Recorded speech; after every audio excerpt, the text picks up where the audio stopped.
I'm called the Nutrition Mythbuster, and which makes me kind of perfectly suited to talk about palm oil because it is the subject of so many myths and so many misconceptions.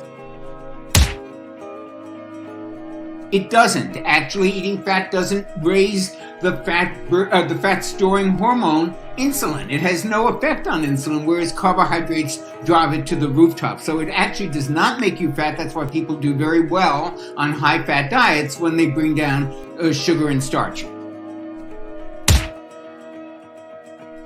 This is the big rap against palm oil. It's not true. The studies are very clear.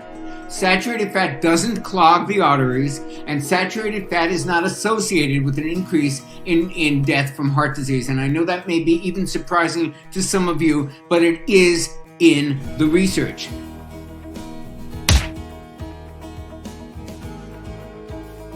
Let me just tell you that it is not true. We'll get to later how bad this information is, because vegetable oils are probably one of the two most inflammatory things in the American diet, and we eat them and we consume them because we have been told that saturated fat is bad, which it isn't. And palm oil, being a saturated fat, has gotten a lot of that bad publicity, and one of my jobs is to disseminate the truth about that and dispel that particular myth.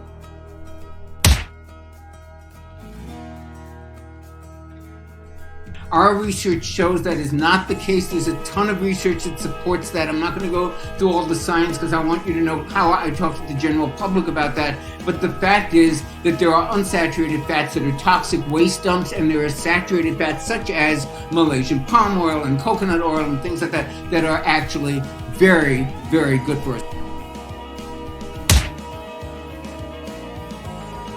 It simply isn't true. We wrote a book about this. I teamed up with a cardiologist named Stephen Sinatra. This isn't a big plug for my book. It's just to tell you that there are 212 scientific references in this book that support what we argue, which is that the blame for heart disease on saturated fat and cholesterol is misplaced.